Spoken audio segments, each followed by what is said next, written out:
दरिया खान मरी में 19 ॾींहं बि लॉकडाउन जारी, कारोबारी मर्कज़ बंदि, ट्रैफिक रोडनि तां गाइब, लॉकडाउन जी भञ कड़ी कंदड़ 10 ॼणा गिरफ़्तार। कोरोना वायरस सबबि सॼी सिंध जी दरिया खान मरी शहर में अॼु 19 ॾींहं बि मुकमल तौरु लॉकडाउन आहे। जॾहिं त जुमे जो ॾींहुं हुजण करे सिंध हुकूमत तरफ़ां 12 बजे खां 3 बजे ताईं लॉकडाउन सख़्तु करण वारे फ़ैसिले बैदि पुलिस शहर में खुलियल मेडिकल स्टोर, किराना जा दुकान, पेट्रोल पंप पिणु बंदि कराए शहर ॾांहुं ईंदड़ वेंदड़ रस्ता पिणु सील करे छॾिया।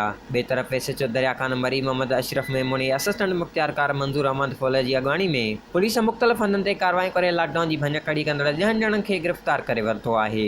उन सिलसिले में एसएचओ मोहम्मद अशरफ मेमूनी, असिस्टेंट मुख़्तियारकार नौशरो फिरोज़, मंज़ूर अहमद फुल जो चवणु आहे त असीं सभु कुझु अवाम जी भलाई लाइ करे रहिया आहियूं, जीअं हू हिन वायरस खां महफ़ूज़ रहनि। हिननि शहरनि खे अपील कई त हू पंहिंजे घरनि में रही एहतियाती तदाबीरूं अख़्तियार कनि। ॿिए तरफ़ सिंध हुकूमत तरफ़ां ग़रीब बेरोज़गार माण्हुनि खे राशन ॾियण जो ऐलान कयो वियो हो, पर उन्हनि खे अञा ताईं राशन न आहे मिली सघियो। टाउन कमेटी दरिया खान मरी समेत यूनियन काउंसिल चानारी जे रहवासियुनि सिंध सरकार खे अपील कई आहे त उन्हनि राशन ॾेई संदनि बचनि खे फाका कशी खां बचायो वञे। मोहम्मद हनीफ़ ख़ासि के लिए का आवश्यक डिजिटल मीडिया रिपोर्टिंग टीम दरिया खान मरी।